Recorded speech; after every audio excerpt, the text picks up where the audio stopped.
Aku sudah mendapatkan universitas bagus. Sebelum menjemput Qi Gui untuk diajak ke kota, Qi Changjing sudah menyelidiki gadis itu secara menyeluruh. Menurut hasil penyelidikan Qi Changjing, Qi Gui berhenti sekolah pada tahun kedua SMA. Kemudian, ia pun keluar kota untuk bekerja paruh hingga 1,5 tahun lalu. Setelah itu, ia baru kembali ke desa. Dengan riwayat pendidikan seperti itu, Qi Gui sama sekali tidak bisa masuk ke universitas yang bagus. Namun, Qi Changjing juga tidak berharap Qi Gui pada kemampuan anaknya itu. Ia hanya akan mencari sembarang universitas yang bisa disogok untuk memasukkan Qi Gui ke sana. Yang penting Qi Gui punya ijazah dan gelar sarjana, jadi kedepannya jika ada pasangan yang cocok, maka tinggal dinikahkan saja. Universitasku lumayan. Qi Yan tiba-tiba mengangkat kepalanya. Bagaimana kalau kakak masuk ke universitasku saja? Zhao Yuexiu dengan penuh kasih sayang menatap Qi Yan. Jangan bercanda, kakakmu tidak bisa masuk ke sana. Kenapa? Qi Yan bingung, tatapan matanya sangat polos. Nada suara Zhao Yuexiu membawa hinaan, dia putus sekolah di tahun kedua SMA. Di universitas yang standar saja mungkin dia tidak bisa masuk, apalagi universitas kedokteran tempatmu kuliah. Oh, begitu ya, Qi Yan tidak mengatakan apapun lagi. Gadis itu menundukkan kepalanya dan meminum sup dari mangkuknya. Diam-diam, bibirnya terangkat. Beberapa saat kemudian, Qi Yan berkata lagi, kalau begitu, papa harus carikan universitas yang bagus untuk kakak. Tidak perlu repot-repot, Qi Gui sudah selesai makan. Ia mengatakan hal itu sambil mengambil tisu, lalu mengelap mulutnya. Suaranya tenang dan acuh tak acuh, matanya yang bening bagaikan kristal melihat ke arah Qi Changjing. Terima kasih atas kebaikanmu, tapi aku sudah mendapatkan universitas yang bagus.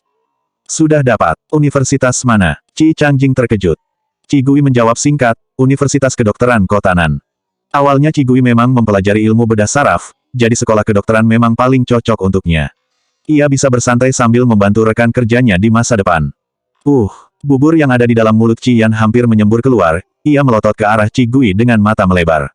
Dengan suara tercekat karena menahan tawa ia berkata, kakak, apa kamu tahu apa itu Universitas Kedokteran Kotanan? Aku hanya ingin berkata, kamu tidak berpikir bisa masuk ke sana adalah hal yang mudah, kan? Tidak menunggu Qi Gui menjawab, Qi Mingkun sudah menimpali terlebih dahulu. Nada bicaranya merendahkan, pastilah. Kalau dia tahu peringkat Universitas Kedokteran Kotanan adalah nomor ketiga secara nasional, mana mungkin dia bisa mengatakan hal seperti ini. Qi Changjing menganggukkan kepalanya. Qi Gui, anak seumuran kamu kalau mau masuk universitas, diploma lebih cocok. Kami tidak bermaksud mengatakan bahwa kamu tidak memiliki pengalaman medis. Kalaupun ada, kamu juga tidak mungkin bisa membuat Universitas Kedokteran Kotanan masukkanmu sebagai pengecualian. Qi Gui malas berbicara dengan mereka, jadi ia hanya berkata, aku sudah selesai makan, terima kasih. Kemudian, ia pun segera berdiri dari kursi dan naik ke lantai 3. Zhao Yuexiu berkata dengan emosi, kamu lihat, coba kamu lihat. Anak ini sungguh angkuh. Yan Yan belajar begitu giat, dia berusaha selama 3 tahun sepanjang SMA hanya untuk masuk ke Universitas Kedokteran Kotanan. Anak ini, yang bahkan tidak menyelesaikan sekolah semuanya, dengan mudah bilang mau masuk ke universitas itu secara langsung. Qi Yan tidak mengatakan apapun, ia hanya diam sambil minum supnya. Qi Changjing menghelakan napas. Tadinya, ia masih mengira Qi Gui adalah anak yang baik dan mudah diatur. Kini dari sikapnya, ia tahu bahwa anak ini jelas-jelas adalah seekor landak, keras kepala. Hari kedua, ruang rektor Universitas Kedokteran Kotanan. Lin Botong melihat gadis yang berdiri di depannya dengan penuh kasih.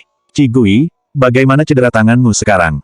Lin Botong sudah mendengar kabar tentang seorang pasien yang emosional, tidak bisa menerima kenyataan bahwa penyakitnya tidak bisa disembuhkan. Pasien itu mengambil pisau dan menikam Qi Gui, ingin mati bersamanya. Jarak pisau dengan jantung Qi Gui hanya 1 mili. Jika Qi Gui tidak memiliki refleks yang cepat dan menghalanginya dengan telapak tangan, kini gadis itu mungkin sudah meninggalkan dunia. Namun, meskipun Qi Gui telah menggagalkan cedera jantungnya, telapak tangan telah tertusuk. Sobekan di tangannya itu membuat banyak saraf terputus, cederanya sangat parah. Qi Gui tersenyum lalu berkata, kakek Lin, terima kasih atas perhatiannya. Kakek Zhou sudah melihat cederaku dan ini juga sudah hampir pulih. Setelah ini hanya perlu dirawat dengan baik selama 1 tahun untuk pulih total, sama sekali bukan masalah.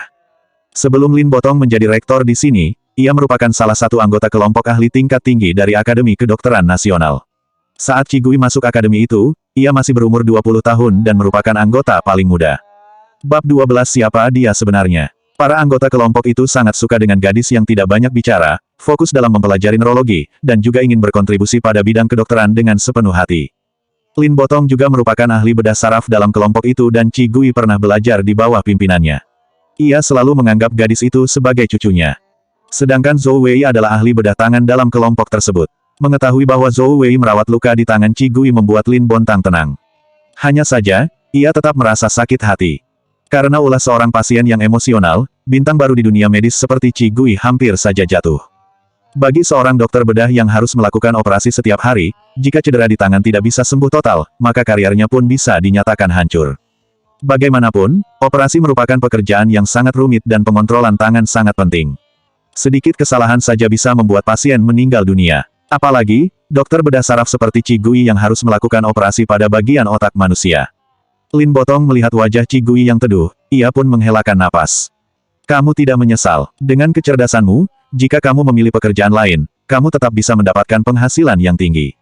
Bahkan mungkin, seumur hidup pun kamu tidak akan mengalami kejadian berbahaya seperti ini. Qi Gui menundukkan kepala dan melihat tangannya sendiri, dengan nada tenang ia berkata, betul kata Anda, mungkin di bidang lain saya bisa mendapatkan penghasilan yang lebih dari sekarang, juga tidak akan mengalami hal yang membahayakan.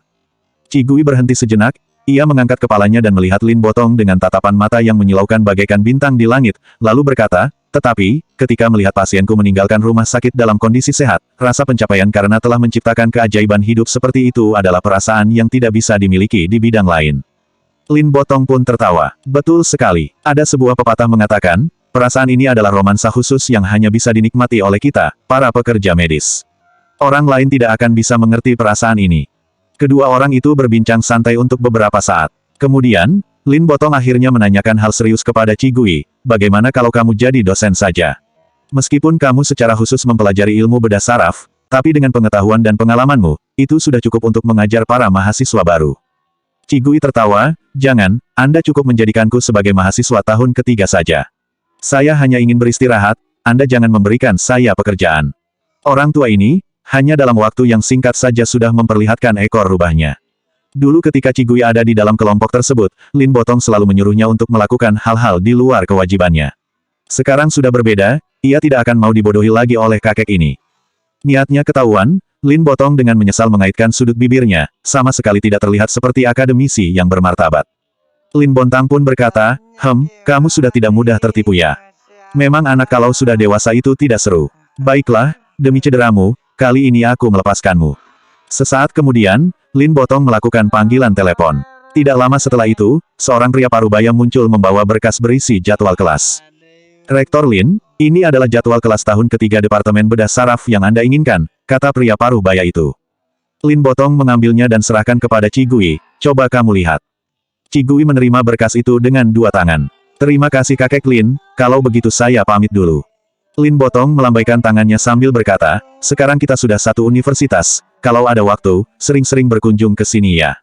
Baik, jawab Qi Gui singkat. Pria parubaya pun terkejut saat melihat ke situasi itu.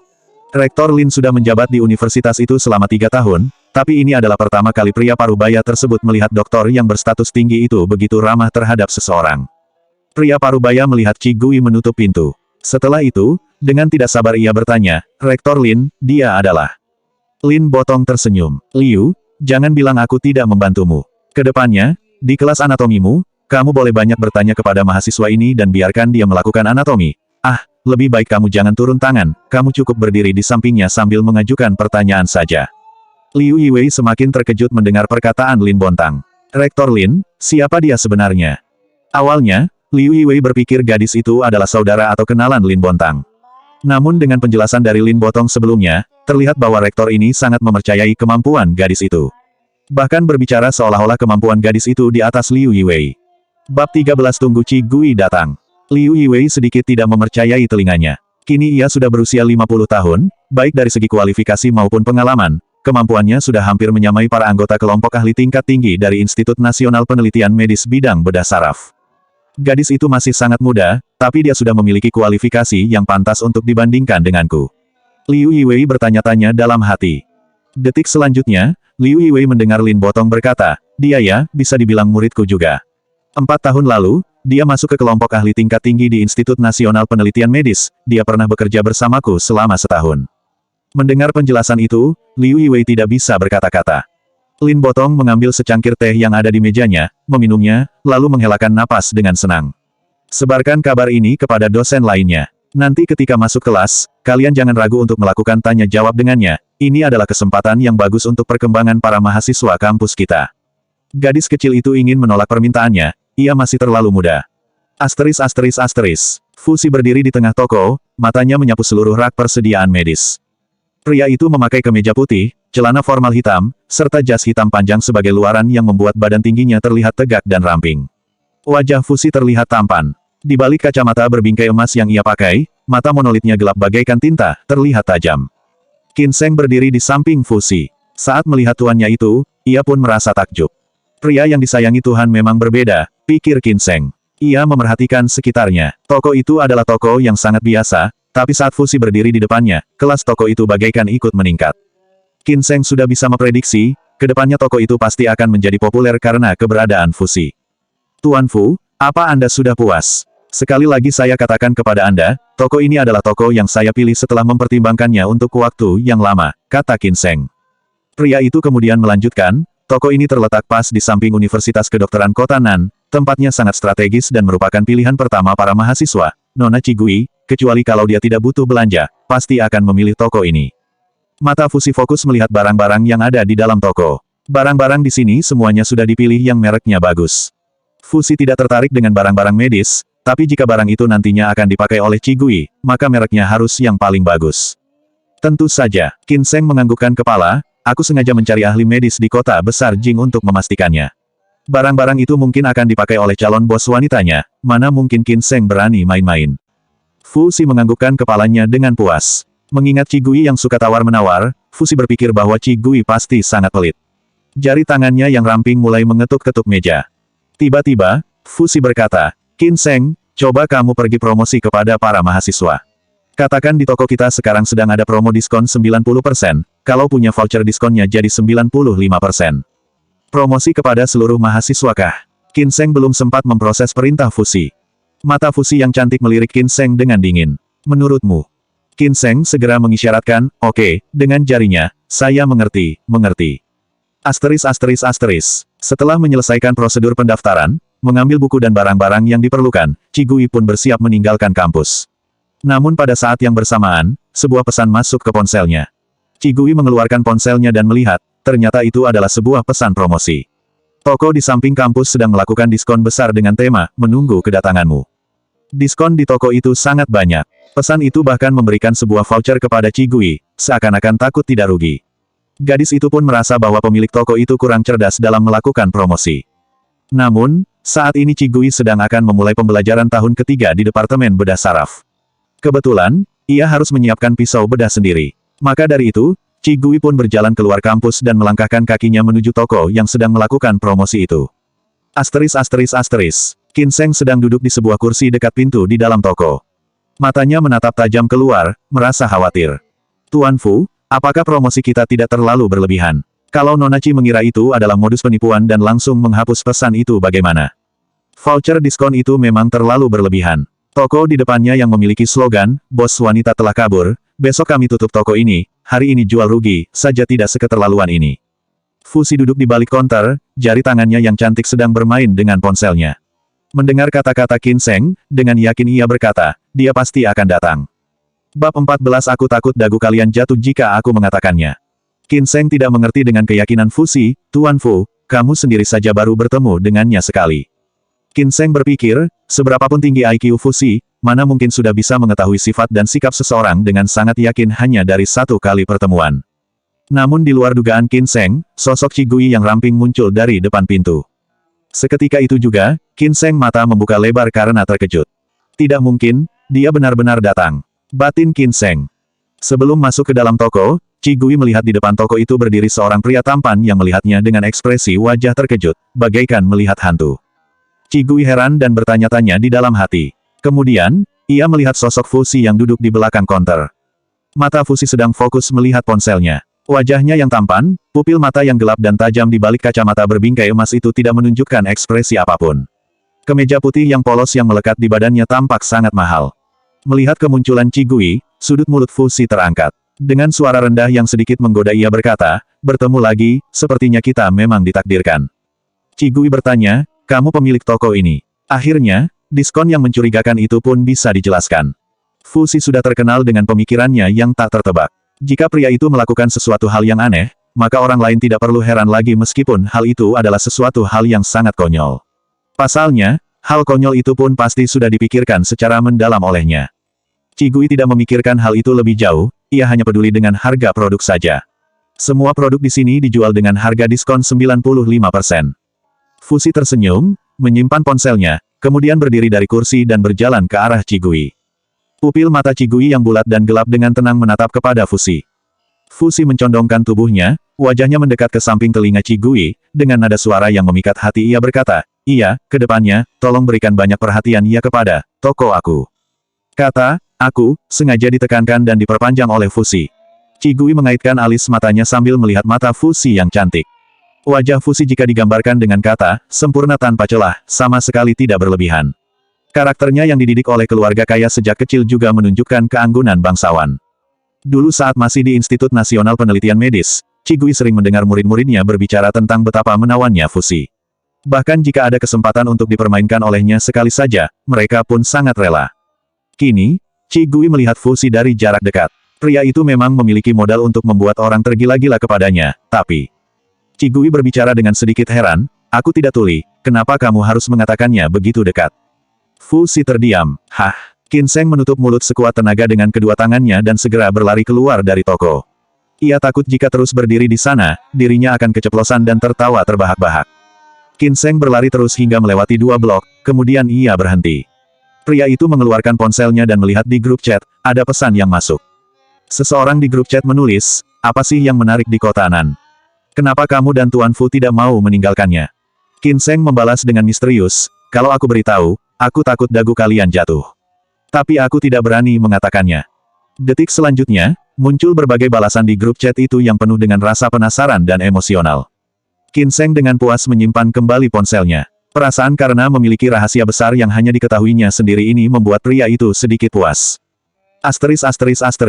Di dalam toko, Fusi menegakkan badannya, menjauhkan jaraknya dari Qi Gui. Jari tangan Fusi mengangkat kacamatanya, dengan senyuman ramah ia bertanya, "Mau beli apa?" Mata Qi Gui menyapu ke rak-rak toko. Toko itu tidak kecil, barang pajangan di rak juga banyak, hampir semua keperluan medis tersedia di sana. Qi Gui berpikir untuk membeli berbagai barang medis termasuk pisau bedah dan juga model anatomi. Barang-barang di toko itu semua berasal dari merek besar yang memiliki reputasi baik dalam negeri. Kalau belanja dengan harga normal, harga satu setnya bisa mencapai puluhan ribu. Namun di sini, dengan voucher diskon 95%, Qi Gui hanya perlu mengeluarkan uang sebanyak 3.000 saja. Berhasil menghemat uang yang cukup banyak, suasana hati Qi Gui pun membaik. Setelah melakukan pembayaran, ia mengatakan terima kasih kepada Fusi sambil tersenyum. Fusi mengangkat alis matanya. Ketika Qi Gui tidak tertawa, wajahnya terlihat dingin, seolah-olah menghadirkan larangan, "Jangan mendekatiku." Namun ketika senyum, tatapan dingin Qi Gui bagaikan salju yang meleleh, tampak indah dan lembut sekali. Fusi merasa seperti ada sesuatu yang bergerak di dalam lubuk hatinya. Fusi melengkungkan sudut bibirnya, "Sama-sama. Kedepannya, tolong sering ke aku, ke sini ya." "Baik." Qi Gui tidak merasakan ada kata yang kurang pantas, ia menganggukkan kepalanya. Mata Fusi menatap Qi Gui, kemudian tiba-tiba ia bertanya, "Toko kami memiliki layanan pengantaran barang ke rumah secara gratis, apakah kamu membutuhkannya?" Bab 15 tidak ragu dan dingin. Qi Gui tidak segan menerima tawaran Fusi, ia segera membuat pria itu mengantarkan barang belanjaannya. Diam-diam, Xin Gu dan beberapa pengawal mengikuti Qi Gui sambil berusaha menyembunyikan keberadaan mereka. Melihat Fusi melayani Qi Gui, mereka pun kagum, Tuan Fu memang luar biasa. Dia bisa masuk ke rumah Profesor Qi secara terbuka. Ngomong-ngomong, sepertinya Tuan Fu masih belum tahu identitas Profesor Qi ya? Tanya salah satu di antara mereka. Kalau begitu, dia juga tidak tahu bahwa Profesor Qi sebenarnya mengetahui identitasnya. Seketika itu juga, suasana di dalam mobil menjadi sunyi. Pekerjaan Xin Gu dan yang lainnya sangat efisien. Hanya dalam waktu semalam, mereka sudah merenovasi rumah Qi Gui yang terletak di Taman Qin Fang sesuai dengan kemauannya. Dinding ruangan sudah dicat ulang, cat itu adalah produk paling baru yang sengaja dikirim dari kota besar Jing. Bahannya tidak akan menimbulkan rasa tak nyaman di tubuh manusia sehingga ruangan bisa langsung ditempati. Selain cat dinding, pelapis lantai dan perabot rumah lainnya semua dibuat secara khusus dan dikirim langsung dari kota besar Jing. Orang yang bukan ahli dalam hal itu tidak akan bisa melihat keistimewaan ruangan tersebut. Fusi masuk ke dalam ruangan sambil membawa model anatomi, kemudian ia tertegun dengan dekorasi rumah Qi Gui. Rumah Cigui bisa dibilang tidak luas, tapi interiornya didekorasi dengan bagus sehingga membuat orang merasa nyaman dan ingin berada dalam ruangan itu lebih lama. Renovasinya bagus, Fushi memberikan pujian tanpa ragu. Terima kasih. Cigui masuk sambil membawa barang belanjaannya. Fushi menolehkan kepalanya dan melihat Cigui. Ini hasil desainmu sendiri. Cigui menjawab singkat. Cigui meletakkan barangnya di lantai lalu berkata, terima kasih, kamu sudah bisa pergi. Kata-kata Cigui terdengar tidak ragu dan dingin. Fushi pun menjawab, tidak menawariku minum. Cigui menjawabnya dengan jujur, aku belum beli dispenser air. Fushi terdiam, salah perhitungan. Tidak ada alasan lain lagi, Fushi hanya bisa meninggalkan rumah Cigui dengan kecewa. Setelah mengantar Fushi keluar rumah, Cigui mulai mendesinfeksi dan mencuci pisau bedah yang dibelinya dengan hati-hati. Kemudian, ia menyimpan dengan baik barang-barang tersebut hingga sore. Cigui membersihkan kamar tidur sekenanya, kemudian ia pergi meninggalkan rumah. Shingu dan para pengawal lain sudah menemukan tempat persembunyian. Mereka bisa melindungi keamanan Cigui setiap saat, menyembunyikan keberadaan mereka, serta tidak memengaruhi kehidupan profesor itu atau memberikan masalah kepadanya. Melihat Cigui turun, Shingu berjalan mendekatinya. Anda sudah mau pulang ke rumah, Ci? Cigui menganggukkan kepalanya. Seorang pengawal lain segera membawa mobil mendekati Cigui dan Shingu. Hanya dalam waktu 1 malam, mereka sudah menggantikan mobil mewah menjadi mobil taksi yang sangat biasa. Mobil yang satu ini, kalaupun parkir di halaman atau mengantar Cigui, sama sekali tidak akan menarik perhatian orang lain. Cigui masuk ke dalam mobil, kemudian ia segera menyadari bahwa kaca jendela mobil telah diganti dengan kaca anti peluru yang dibuat khusus oleh tentara. Setelah memerhatikan aksesoris lainnya di dalam mobil, Cigui tidak mengerti, tapi sepertinya Shingu dan atau pengawal lain juga sudah menggantinya. Saat Cigui sampai ke rumah Ci, kebetulan ia bertemu dengan Ci Changjing. Ci Changjing melihat Cigui turun dari taksi, tatapan matanya pun menggelap. Ia bahwa sepertinya Cigui tidak bohong kepadanya, gadis itu hanya kebetulan naik taksi yang mewah saja. Mengetahui tidak ada yang spesial dari kehidupan sosial Cigui, nada Ci Changjing pun menjadi acuh tak acuh, kalau tak ada masalah penting, jangan suka keluar rumah. Lebih baik banyak belajar peraturan dengan ibumu di rumah, kalau tidak, nanti kamu jadi bahan tertawaan di pesta. Cigui tidak memiliki perasaan lebih pada anggota keluarga Ci, tapi karena memiliki etika yang baik, ia tidak dapat mengabaikan Ci Changjing meskipun yang dikatakan orang itu hanyalah omong kosong. Cigui membuka mulut dengan sopan, kenapa aku harus menghadiri pesta? Pertanyaan itu muncul karena Cigui tidak tertarik bersosialisasi. Daripada menghabiskan waktu untuk menghadiri pesta yang tak berguna, ia lebih memilih untuk berdiskusi tentang penyakit bedah saraf yang sulit disembuhkan dengan rekan kerjanya. Ketika berada di kota besar Jing, semua orang tahu sifat Cigui. Meskipun 4 keluarga besar selalu memberikan undangan kepadanya, tetapi mereka tidak pernah memaksa gadis itu untuk hadir. Ci Changjing tertegun dengan pertanyaan Cigui, dengan sabar ia menjelaskan, pesta adalah jalur penting bagi orang kaya untuk berkomunikasi dan membina hubungan. Dulu kamu tidak pernah berpartisipasi, jadi aku maklum jika kamu tidak mengerti, tapi kedepannya kamu akan tahu. Ci Changjing memandang Cigui dan melanjutkan, dan juga, kamu adalah anak dari keluarga Ci. Otomatis kamu harus bersosialisasi dengan anak keluarga kaya lainnya, bantulah keluarga kita menjalin hubungan baik dengan mereka. Oh, Cigui membalas dengan tenang, matanya menatap jauh dan bertanya lagi, Cian juga begitu. Selanjutnya bab 16 kamu mana bisa sama dengan Cian.